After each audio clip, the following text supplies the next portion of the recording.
Baik, kita mula. Bismillahirrahmanirrahim. Assalamualaikum warahmatullahi taala wabarakatuh. Alhamdulillah wa bihi nasta'in ala umuri dunya waddin. Wassalatu wassalamu ala rasulil amin wa ala alihi wa ashabihi at-tayyibin wa ala ashabihi ajma'in wa man tabi'ahum bi ihsanin ila yaumiddin, amma ba'd. Rabbi shrah li sadri wa yassir li amri wa hlul 'uqdatam min lisani yafqahu qawli. Okey, siapa yang dah ada boleh masuk dulu. Kita akan mulakan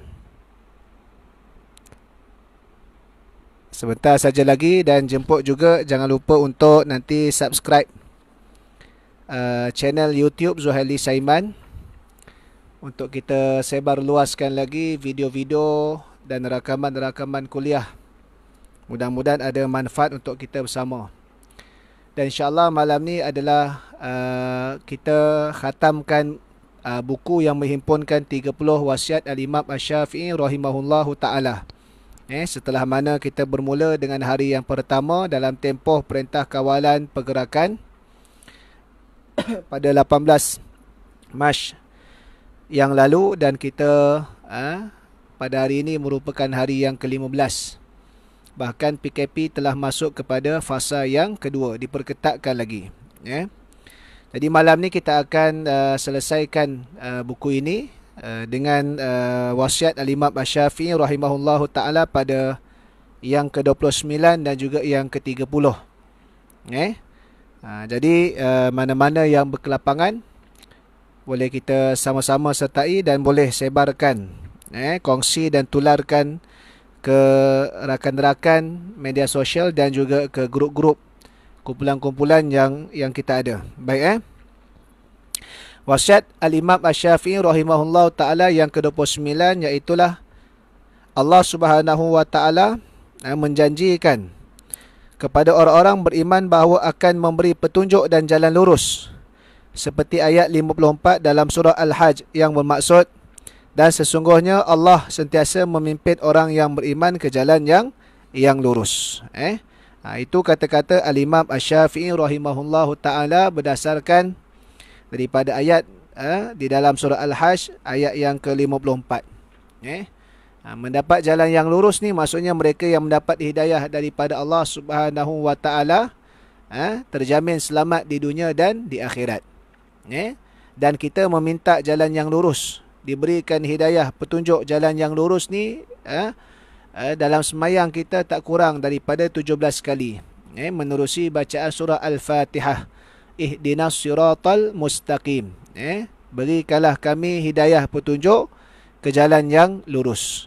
17 kali tak kurang, bagi solat fardu sahaja, tak tambah lagi bilangan dengan solat-solat sunat yang diadakan, dan tak ditambah lagi bacaan Al-Fatihah di luar semayang. Jadi mengapa kerap kita membaca surah Al-Fatihah, dan salah satu daripadanya permohonan iaitulah diberikan petunjuk jalan yang lurus, kerana ada dua sebab. Yang pertama, sebab itulah untuk kita selamat di dunia dan di akhirat, supaya kita beroleh hidayah daripada Allah. Yang dah boleh hidayah daripada Allah, kita pun tetap meminta lagi kepada Allah Subhanahu wa ta'ala. Kerana apa? Nak suruh kekal istiqamah ni bukan satu perkara yang mudah. Maka kita mohon kepada Allah Subhanahu wa ta'ala boleh hidayah jalan yang lurus. Yang keseterusnya kita tetap mohon kepada Allah agar kita dapat kekal istiqamah, berada di atas jalan yang lurus tadi tu. Kerana kita bimbang dalam kehidupan kita ni dengan ujian daripada Allah Subhanahu wa ta'ala, yang takut-takut kita tak terlepas daripada ujian tersebut. Ujian dari sudut harta, dari sudut keluarga, anak pinak, pasangan, ujian dari sudut dunia, ujian dari sudut musuh-musuh yang datang, yang benci dan memerangi kita. Jadi kita minta kepada Allah Subhanahu wa ta'ala ni kerap, lebih daripada 17 kali, tak kurang daripada 17 kali. Baik. Tujuh golongan yang mendapat hidayah dan perlindungan daripada Allah Subhanahu wa taala. Di antaranya dalam hadis Nabi sallallahu alaihi wasallam, sab'atun yudhilluhumullah yauma la dhilla illa dhilluhu. Tujuh golongan yang mendapat naungan daripada Allah pada hari tidak ada naungan melainkan hanyalah naungan Allah Subhanahu wa taala, yakni pelindung dan jaminan keselamatan daripada Allah. Siapakah tujuh golongan yang Nabi sallallahu alaihi wasallam sebutkan demikian? Yang pertama, pemimpin yang adil. Kenapa diletakkan turutan pemimpin yang adil? Kerana apa? Kerana pemimpin yang adil bukan sekadar membuat kebaikan, tetapi dia turut berbuat kebaikan kepada orang yang berada di bawah tanggungan dia. Dia bukan sekadar buat kebaikan untuk dirinya semata-mata, tapi dia turut berbuat kebaikan, kebajikan kepada orang yang berada di bawah tanggungan dia. Ada satu kisah di mana Fudail bin Iyad, seorang waliullah. Fudail bin Iyad ni terkenal dengan jolokan gelaran Abidul Haramain, orang yang kuat beribadah di dua tanah haram, di Mekah dan juga di Al-Madinah Al-Munawwarah. Ditanya kepada Fudail bin Iyad, kalau diberikan satu doa yang akan terus dimustajabkan oleh Allah, maka apakah yang akan dia berdoa? Maka dia akan berdoa kepada pemimpin. Ditanya kenapa didoakan doa yang mustajab itu kepada pemimpin? Kerana katanya kalau elok pemimpin itu, maka eloklah keseluruhan rakyat yang berada di bawah dia. Kalau buruk pemimpin itu, maka dia akan memberi kesan kepada keseluruhan rakyat yang berada di bawah dia. Maksudnya, kesan daripada pemimpin yang adil itu tidak sekadar diri dia sahaja yang berbuat baik, tapi kebaikannya itu turut mendapat kepada mereka yang berada di bawah naungan dia. Sebab itu, pahala dia besar. Pahala dia besar. Diletakkan turutan yang pertama sebagai menunjukkan hebatnya peranan pemimpin itu jika mereka benar-benar adil melaksanakan titah perintah Allah Subhanahu wa taala, bukan sekadar dia sahaja yang memperoleh kebaikan dan manfaat, tapi seluruh manusia yang berada di bawah dia. Kalau ramai-ramailah, maka semakin banyak lagi pahala dia tersebut. Yang keduanya siapa? Pemuda yang semasa hidupnya digunakan untuk beribadah kepada Allah Subhanahu wa taala. Orang muda yang banyak tenaga, yang idealismenya tinggi, dari sudut kemahuannya bergelora, tapi dia mampu mengekang nafsu dan syahwatnya itu semata-mata beribadah kepada Allah Subhanahu wa taala. Ini hebat. Kerana di saat muda ni ujiannya dan godaannya sangat tinggi, tapi dia mampu dalam nak mujahadatun nafs. Mujahadatun nafs, dia nak melawan nafsu dia tadi tu semata-mata nak melaksanakan ibadah kepada Allah. Ada gearbox ke lepas ni?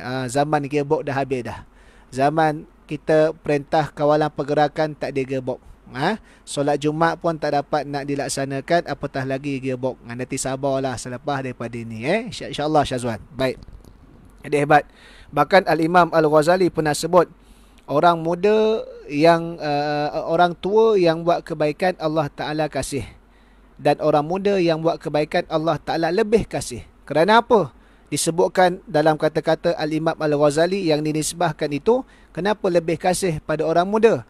Kerana orang tua ni bila buat kebaikan tu perkara yang kita panggil mudah, kerana sudah hilang banyak cabaran dia. Cabaran dari sudut tenaga dia pun dah kurang. Kalau nak ajak berjoget pun tak larat. Dari sudut keinginan dia pun dah berkurang. Dia pun dah sedar, dah semakin menghampiri kematian. Tetapi kalau orang muda, tenaganya masih banyak, dia punya semangatnya masih berkobar-kobar, keinginan hidupnya masih lagi bergelora, tapi dia sanggup meletakkan tujuan akhirat sebagai tujuan utama, maka ia adalah lebih mujahadah dan lebih tinggi. Sebab itu dia lebih disukai kerana dia sanggup meninggalkan keinginan-keinginan nafsu dari sudut kemewahan dunia semata-mata tujuan redha Allah dan juga kesejahteraan di hari akhirat kelak. Yang ketiganya, orang yang hatinya selalu terikat dengan masjid. Rajulun qalbuhu mu'allakum bil masajid. Hatinya senantiasa terikat di masjid. Dan maksud suasana di masjid itu yang disuka dibawa sebagaimana dia berada di luar. Dan kita ambillah seumpama sekarang apabila terdapat satu arahan tiada aktiviti berhimpun, termasuklah penangguhan solat-solat secara berjemaah di masjid, hanya berada di dalam rumah sendiri. Walaupun kita tak dapat solat di masjid, tetapi hati kita senantiasa teringat di masjid, mudah-mudahan tetap mendapat pahala yang sama. Ada dalam rakaman Tazkirah siri yang pertama. Siri yang pertama nanti boleh tengok dalam YouTube Zuhaili Saiman, ada kita rakam secara harian isu-isu berkaitan COVID. Kita bahas pahala berkenaan dengan tak dapat solat berjemaah di masjid, tapi kita solat berjemaah di rumah. Yang keempat, dua orang yang saling mencintai kerana Allah Subhanahu wa taala bertemu dan berpisah kerananya. Dua orang yang berukhuwah, berkasih sayang kerana Allah, memainkan peranan sebagai persaudaraan di dalam Islam. Watawasau bil haqqi watawasau bis sabri. Salah satunya saling memberi nasihat di antara satu sama lain dengan kesabaran dan juga kebenaran. Maka orang ini dia juga mendapat naungan Allah di hari akhirat, mendapat petunjuk daripada Allah. Kerana mereka bersahabat bukan untuk habuan dunia, apatah lagi kemahuan nafsu, tetapi mereka bersahabat adalah sebagai teman dalam nak menjadi penasihat kepada agama. Sekiranya ada yang lalai, ada yang alpa, maka kawan dia tadi itu akan menasihati dan menegur dia. Begitulah dia juga sebagai saudara kepada kawan dia. Maka apa yang silap, apa yang salah diperbaiki. Dan Nabi SAW sebut orang Muslim yang bersaudara dengan Muslim yang lain seumpama cerminan.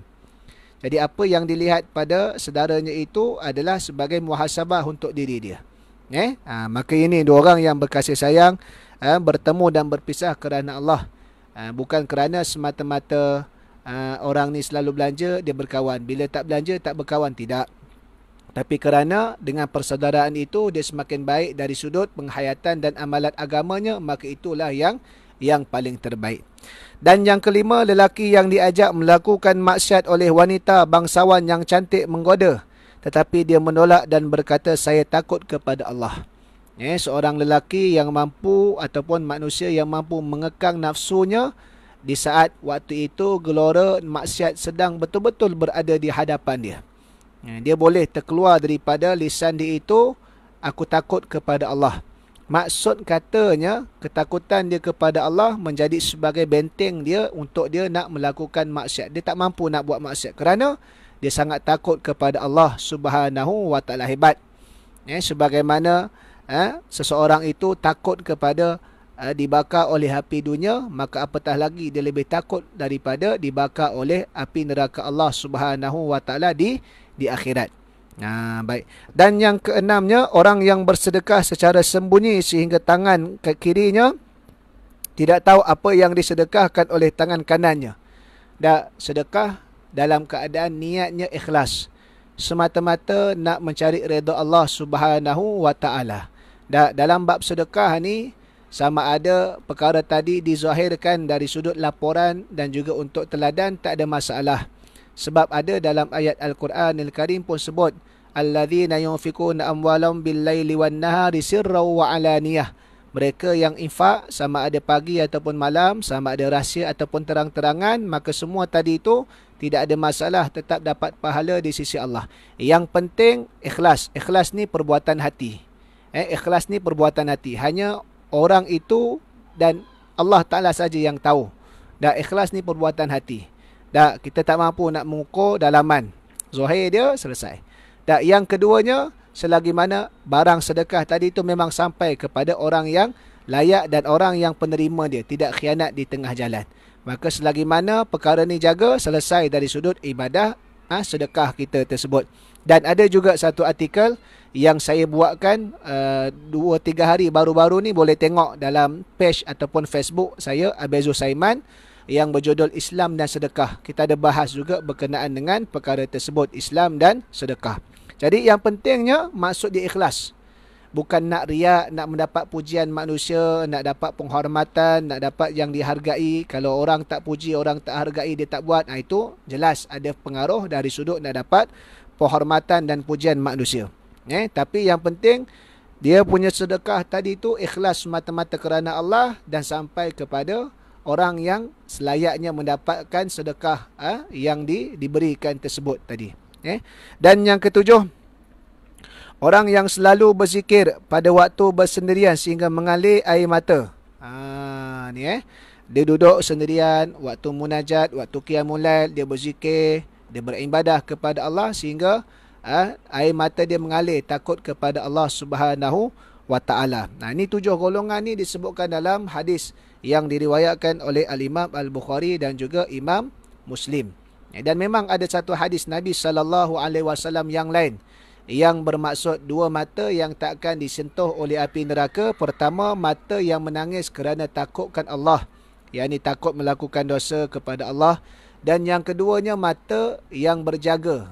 Seseorang yang bersengkang mata, berjaga, menjaga sempadan daripada musuh datang memerangi, yakni orang yang berjaga dalam keadaan sedang berjihad. Nah, ini mata yang mana ibadah mata tersebut itu menjadikan orang ni bahagia di akhirat, kerana dijamin oleh Nabi dan Allah Subhanahu wa taala tidak akan diazab, tidak akan disentuh oleh api neraka. Kalau mata pun tak disentuh oleh api neraka, apatah lain maksudnya, maksud yang dikendaki adalah seluruh tubuh dia tadi itu selamat daripada siksaan api neraka. Baik, tu 7 golongan. Kita berada pada golongan yang mana? Kalau ada, alhamdulillah, teruskan, kita kekalkan ibadah dan kita mohon doa kepada Allah supaya istiqamah. Kalau tiada, kita cuba cari dan juga beramal dengan sedaya upaya, dan kita berdoa kepada Allah, mudah-mudahan kita tergolong salah satu daripada 7 golongan yang disebutkan dalam hadis tersebut. Baik, disebutkan lagi 5 perkara bagi mendapatkan hidayah Allah Subhanahu wa taala. Bagaimana nak mendapatkan hidayah Allah disebutkan di sini. Yang pertama, perbanyakkan menyebut Allah. Al-istikthar bi zikrillah, memperbanyakkan dengan mengingati Allah, menyebut Allah. Banyakkan berzikir. Sebab apa? Sebab orang yang berzikir ni adalah hatinya hidup. Orang yang tidak berzikir ni seumpama orang yang mati. Nabi sebut dalam hadis, masalul ladzi yadhkuru rabbahu wal ladzi la yadhkuru rabbahu masalul hayyi wal mayyiti. Perumpamaan bagi orang yang berzikir, mengingati Tuhan dia, dengan orang yang tidak berzikir, yang tidak mengingati Tuhannya, adalah perumpamaan sebagaimana orang yang hidup dan orang yang mati. Perbanyakkan zikir kepada Allah. Yang kedua, perbanyakkan menyebut akhirat. Fikir akhirat lebih. Sesuatu tindakan kita ini akan berdisiplin sekiranya kita meletakkan tujuan kita adalah untuk kesejahteraan di hari akhirat. Dan siapa yang berzikir, siapa yang memperbanyakkan ingat akhirat dan berusaha mendapatkan kebahagiaan akhirat, insya-Allah Allah akan berikan sekali kebahagiaan dia di dunia. Sebagaimana yang pernah kita buat contoh analogi, kita order minuman, kita minta air. Contoh, kita minta air Milo. Yang datang kepada kita air Milo dalam gelas, cawan. Tapi kalau kita minta cawan sahaja, kita hanya dapat cawan, tak ada air dalam dia. Begitulah bila kita minta akhirat, maka Allah Ta'ala beri sekali akan kebaikan di dunia. Namun kalau kita minta kebaikan di dunia sahaja, maka kita takkan dapat kebaikan di akhirat. Yang ketiga, perbanyakkan menyebut dan mengingati kematian. Perbanyakkan menyebut dan mengingati kematian. Supaya apa? Supaya kita tidak melampaui ataupun berlebih-lebihan dalam bersedap-sedap dengan kesedapan atau kenikmatan dunia. Kita tahu, kita hidup di dunia ni adalah sementara. Nabi berpesan kepada Ibnu Umar radhiyallahu taala anhuma, kun fid dunya gharibun au abirus sabil. Kamu jadilah di dunia ini seumpama orang asing, pedagang, ataupun yang pelintas jalan. Maksudnya orang pedagang ni bagaimana? Pedagang ni bagaimana? Adalah mereka yang membawa suatu barangan, tujuan dia nak bawa balik. Dia tak duduk kekal kat situ. Dia nak bawa keuntungan untuk dia balik. Begitulah kita nak dapat bekalan untuk keuntungan di akhirat. Kita hidup di dunia ni adalah bertempoh. Tempoh itulah yang dipanggil ajal. Tak cepat walau sesaat dan tak lewat walau sesaat. Yang keempat, jangan menyebut-nyebut kebaikan diri dan keluarga. Yakni dari maksudnya, jangan sampai kita nak riak ataupun sum'ah. Perbuatan hati ni dalam perbuatan hati. Jangan sampai kita nak menunjuk supaya apa? Supaya manusia tu puji kita, lambung kita pun seronok sangat. Hidung kembang tak kempis-kempis. Itu dah salah. Tapi kalau dari sudut ada keperluan pada sesuatu perkara, kita menceritakan bagi teladan dan pengajaran, maka tak ada masalah. Kerana termasuk dalam hadis Nabi, man sanna sunnatan fil Islam sunnatan hasanatan falahu ajruha wa ajru man amila min ba'dihi min ghairi ay yanqusa min ujurihim syai'a au kama qala. Siapa yang buat contoh teladan di dalam Islam, contoh teladan yang baik, maka dia dapat pahala sebab buat kebaikan, serta pahala bagi orang yang buat, yang menuruti dia selepas daripada itu tanpa dia mengurangi pahala orang tersebut. Nah, ni pahala dia berganda. Tapi dalam masa sama perbuatan hati, maksud dia hati tadi tu ibtigha'a wajhillah. Dan yang kelima, jangan kita menyebut-nyebut keaiban orang, membuka keaiban orang. Jangan. Kerana apa? Kerana ia adalah perkara yang tak elok. Jangan kita menyerang peribadi. Jangan kita tak ada kena-mengena dalam perselisihan kita dalam sesuatu perbincangan ilmiah. Kita pun kata, awak siapa? Awak siapa? Mengaji pun tak habis. See my level. Contoh, kita panggil, awak ni nak jahit seluar pun tak pandai, nak berdebat dengan aku. Contoh, apa kaitan dia? Jadi kadang-kala perkara tersebut tidak terkawal, menyebabkan perbincangan berlaku dengan sentimen emosi, maka itu tak baik. Apatah lagi kita membuka aib seseorang tersebut. Dalam membuka aib itu ada pengecualian dia, dari sudut bukan nak memalukan dia, tapi dalam nak mendapat pembelaan. Contoh, seseorang yang dizalimi mengadu kepada pihak berkuasa tentang orang yang menzalimi dia, maka tak ada masalah, sebab dia menceritakan akan aib tadi itu bukan dengan tujuan memalukan, tapi nak mendapat pembelaan. Dia ada beberapa pengecualian yang disebutkan berdasarkan perbahasan-perbahasan fiqh. Maka itu 5 perkara yang disebutkan adalah bagaimana kita nak mendapat hidayah daripada Allah Subhanahu wa ta'ala. Di samping banyak lagi kita boleh bincangkan, menerusi perbincangan dan juga pembacaan kitab-kitab yang lain, serta merujuk kepada Al-Quranil Karim, bagaimanakah apakah perkara-perkara yang boleh kita laksanakan dalam kita nak mendapat hidayah daripada Allah. Baik, selesai wasiat yang ke-29, kita masuk kepada wasiat yang ke-30 yang terakhir. Biasa kalau wasiat dah 30 ni, kita khatam ni, biasanya pulut kuning mau dengan ayam golek. Tapi PKP punya pasal, masing-masing makan makanan kat rumah masing-masing. Masing-masing makan kat rumah, makanan kat rumah masing-masing.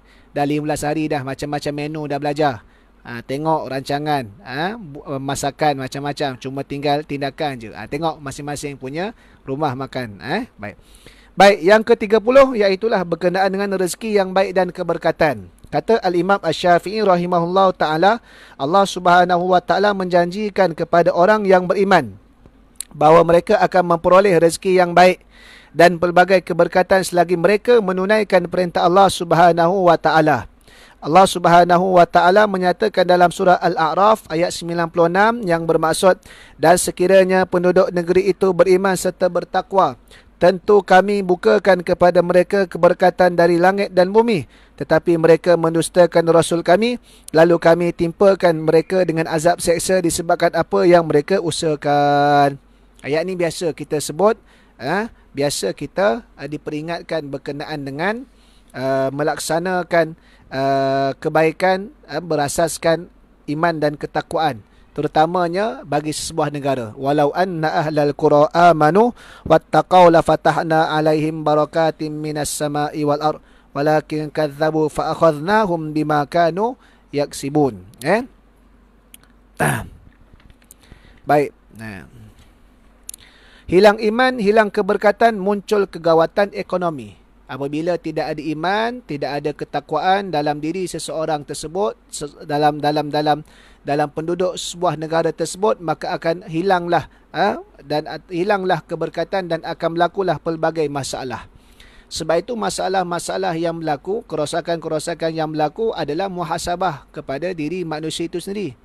Allah Subhanahu wa taala sebut dalam surah Ar-Rum, "Zaharal fasadu fil barri wal bahri bima kasabat aydin nas liyudhiqahum ba'dal ladzi amilu la'allahum yarji'un." Telah zahir berlakunya kerosakan di darat dan di lautan. Dan kemudian ditimpakan mereka akan sebahagian dia musibah. Mudah-mudahan menjadi pengajaran sebahagian yang lain untuk kembali bertaubat. Kenapa kaitan berlaku kerosakan, masalah dengan apabila hilangnya iman dan ketakwaan? Kerana bila manusia ni hilang iman dan ketakwaan, maka mereka akan mula buat maksiat.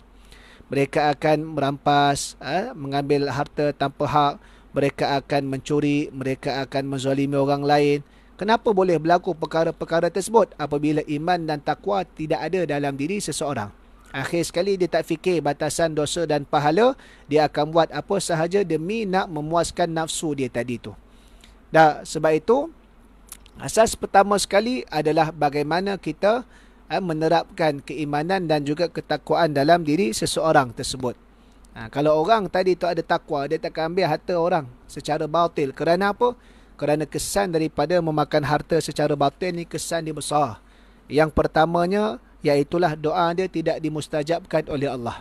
Dalam satu hadis Nabi sebut, seorang lelaki yutilus safar ash'atha akbarah. Seorang lelaki yang permusafiran perjalanannya jauh. Rambutnya kusuk masai, pakaiannya compang-camping, nak bergambarkan perjalanannya sangat jauh. Yamuddu yadaihi ila sama', dia memanjangkan, mengangkat tangan dia ke langit dan berdoa kepada Tuhan. Tapi makanan dia haram, minuman dia haram, pakaian dia haram, dia sumber dengan sumber yang membesar dengan sumber yang haram. Nabi kata, fa anna yustajabu lahu. Bagaimana doa dia nak dimakbulkan oleh Allah? Itu yang pertama.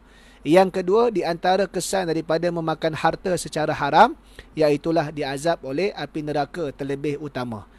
Kullu lahmin nabata min suhtin fannaru awla bih.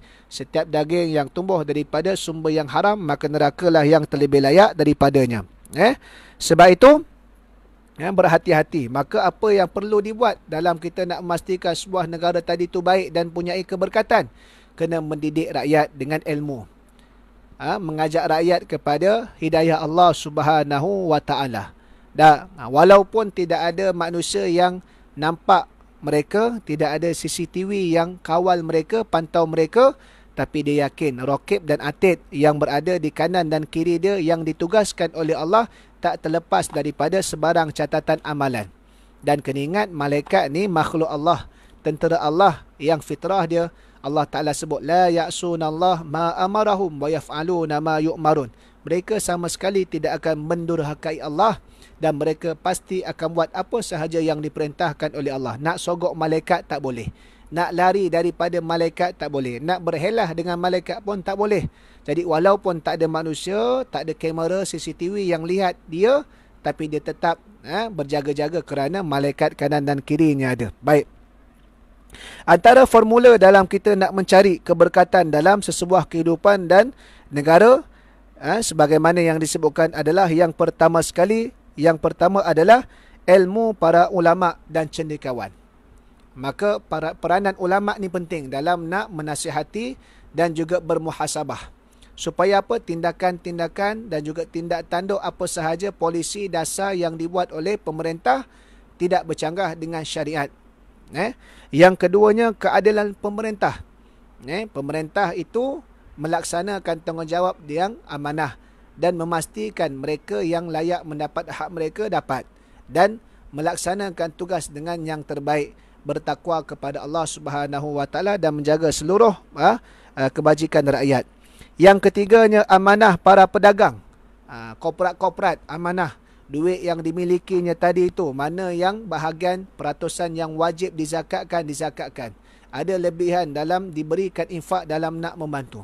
Sekarang ni alhamdulillah, di antara hikmah yang kita boleh belajar dalam isu PKP, ramai yang terkesan dan terjejas dari sudut ekonomi, maka ada sumbangan antaranya daripada lembaga zakat negeri-negeri. Maka bila difikirkan, maka inilah kelebihan apabila kita memastikan zakat tadi itu sampai kepada institusi zakat. Kerana bila berlaku sesuatu situasi yang gawat seumpama begini, dengan nilaian zakat yang terkumpul, yang diperolehi tadi itu boleh dikembalikan semula kepada mereka yang layak dan juga mereka yang dalam keadaan susah. Tapi kalau ramai yang tak bayar kepada institusi zakat, lembaga zakat, maka kutipan dia kurang, maka bagaimana nak diagihkan kepada orang yang ramai? Ini salah satu hikmah kan dalam perbahasan. Jadi kita lihat, begitulah juga korporat-korporat, mereka beramanah, mereka mencari kekayaan dengan cara yang betul, yang benar, dan kemudian mereka memastikan hak-hak pada harta mereka tadi itu disalurkan kepada mereka yang memerlukan, supaya aliran tunai tadi itu tak beku tapi senantiasa dalam keadaan kita panggil berlega, dalam keadaan berlega dan juga pemangkin kepada ekonomi yang lebih besar. Dan yang keempat, nasihat para profesional. Ini orang yang alim, bijak pandai, yang pakar dalam sesuatu bidang. Maka mereka pun berperanan. Yang ni yang kita sebut sebagai teknokrat zaman sekarang ni. Teknokrat, mereka yang pakar dalam bidang masing-masing. Maka memerlukan juga gandengan mantap daripada mereka supaya apa? Supaya sesuatu tadi itu lebih efisien dan juga lebih bermanfaat. Dan Allah Ta'ala pun sebut dalam menerusi firman dia, fas'alu ahla dzikri in kuntum la ta'lamun. Tanya orang yang ahli dia. Dalam sektor kita panggil apa sahaja, dari sudut keselamatan dia, dari sudut polisi pertahanan dia, dari sudut aliran kewangan dia, macam-macam lagi lah. Masing-masing ada kepakaran yang mesti digabung jalinkan dan memberikan manfaat. Dan yang kelimanya, mesti ada mereka yang terus menerus menjaga syiar-syiar dan juga ibadah secara khusus. Contoh macam institusi agama, institusi masjid. Walaupun tidak boleh sekarang ini kita solat secara berjamaah di masjid, tapi tetap diperintahkan mesti ada jemaah yang kecil, iaitu imam, bilal dan syiar 3 orang untuk azan dan juga sembahyang berjemaah di masjid. Kerana apa? Nak tetap menjaga syiar agama daripada hilang ataupun lenyap. Tak boleh. Memang tak boleh nak beramai-ramai, tapi 3 orang ini adalah mereka yang ditugaskan dalam situasi sekarang. Kerana apa? Kerana syiar agama Allah itu penting, mesti jaga. Baik. Jadi dan iman dan takwa ni adalah kita panggil asas dalam sesuatu tindakan kehidupan manusia untuk mendapat keberkatan, serta adalah asas dalam sesebuah pemerintahan negara. Maka ini yang disebutkan, jika ada iman dan takwa dalam diri pemimpin dan juga rakyat yang dipimpin, maka insya-Allah ini yang disebutkan baldatun thayyibatun wa rabbun ghafur. Negara yang makmur sejahtera serta mendapat pengampunan daripada Tuhan. Bukan sekadar kebaikan di dunia, tapi kebaikan di akhirat. Bahkan bila mereka menjaga sungguh batasan halal haram, tidak melaksanakan maksiat, pemerintah dan juga rakyat yang dalam keadaan sujud kepada Allah, hubungan yang baik dengan Allah, maka Allah Ta'ala akan buka pintu keberkatan yang tidak disangka-sangka. Kita manusia hanya berusaha merancang. Namun dari sudut rezeki yang luas tadi itu adalah hak milik Allah. Ar-Razzaq, salah satu nama dan juga sifat Tuhan. Maka dalam kita nak dapatkan kebaikan keberkatan ini, soal kepimpinan tak boleh lari daripada soal keimanan dan ketakwaan. Jangan pula nanti kita kata bila dalam pilihan raya, contohnya dalam nak memilih pemimpin, kita tidak ada kaitan dalam soal memilih agama. Tapi pemimpin itu adalah mereka yang memegang panji agama tersebut. Maka kalau pemimpin tadi seorang yang beriman dan bertakwa kepada Allah, asasnya apa jua dia punya kerjaya dan kepakaran dia, itu adalah perkara nombor 2. Masing-masing ada kelebihan, tapi asas dan ketakwaan dia itu adalah orang beriman dan takwa. InsyaAllah Allah Ta'ala akan berikan keberkatan kepada sesebuah negara tersebut. Jadi cukuplah sekadar itu.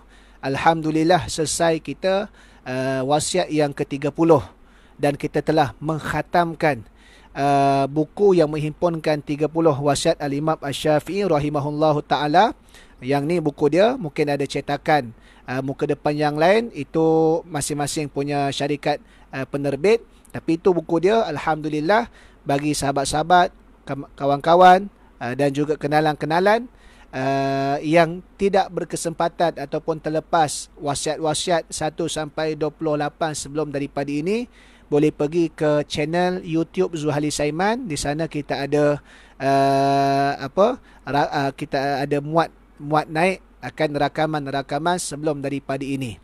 Mudah-mudahan ada manfaat bersama, boleh disebarkan untuk orang ramai, dan insya-Allah berbaki lagi lebih kurang 13-14 hari untuk kita sampai ke 14 April ini, untuk mudah-mudahan habis tempoh perintah kawalan pergerakan. Mudah-mudahan tidak ada lagi tempoh dilanjutkan. Mudah-mudahan insya-Allah kita berusaha sama-sama.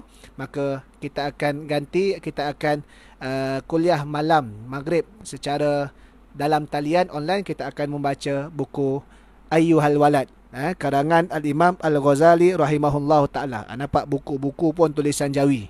Ada yang terjemah tulisan Rumi, boleh cari, tak ada masalah. Ni cetakan pun nampak cetakan old school, lama sikit. Kalau ada yang nak cari cetakan yang baru, boleh cari di kedai-kedai yang ada. Jadi insya-Allah bermula malam esok kita akan baca Ayyuhal Walad, yang mana ni buku karangan Al-Imam Al-Ghazali. Ayyuhal Walad menghimpunkan sebanyak 25 nasihat daripada Al-Imam Al-Ghazali. Jadi kita insya-Allah satu malam 2 wasiat, ataupun ada yang 1-2 malam kita akan baca 3 wasiat. Mana wasiat-wasiat yang pendek, nasihat Al-Imam Ghazali.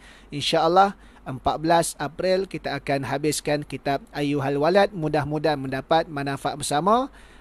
Walaupun kita tak dapat nak berkuliah di Masjid Surau Musalla, tapi kita teruskan aktiviti kuliah pengajian agama ini menerusi alam maya. InsyaAllah ada keberkatan yang Allah Ta'ala berikan. Jadi sekadar itu saja. Terima kasih banyak kerana kepada mereka yang sudi melapangkan masa dan bersama-sama, terutamanya daripada hari yang pertama sehinggalah pada malam ini. Mudah-mudahan 30 wasiat Al-Imam Asy-Syafi'i yang kita diperdengarkan dan kita bincang ini ada manfaat kita bersama, dan minta sama-sama untuk tolong subscribe YouTube Zuhali Saiman, supaya ada manfaat yang ramai. Kalau boleh tolong sebarkan sekali, ajak kawan-kawan yang lain, kumpulan-kumpulan yang lain untuk subscribe sekali YouTube Zuhali Saiman ini, insya-Allah. Jadi sekadar itu saja. Sebelum kita akhiri, sebagaimana biasa kita akan bacakan doa. A'udzubillahi minasyaitonirrajim. Bismillahirrahmanirrahim. Alhamdulillahirabbil alamin. Wassalatu wassalamu ala asyrafil anbiya'i wal mursalin wa ala alihi wa sahbihi ajmain. Allahumma anta rabbuna wa rabbul mustad'afin, birahmatika nastaghithu wa biqudratika wa biquwwatika nad'u wa bisyifaika narju. Rabbana zalamna anfusana wa illam taghfir lana wa tarhamna lanakunanna minal khasirin. La ilaha illa anta subhanaka inna kunna minadh dhalimin. Bismillahilladzi la yadurru ma'asmihi syai'un fil ardi wa la fis sama' wa huwas sami'ul alim. Allahumma idfa' anna min kulli bala'in wa waba'in wa fitanin ma dhahara minha wa ma batan. Allahumma inna nas'aluka al-afiyah was-salamah was-sihhah fid dunya wal akhirah. Fallahu khairun hafidha wa huwa khairul hafidhin birahmatika ya arhamar rahimin. Wa sallallahu ala sayyidina Muhammad wa ala alihi wa sahbihi wa baraka wa sallam. Walhamdulillahi rabbil alamin. Assalamualaikum warahmatullahi taala wabarakatuh. Takbir.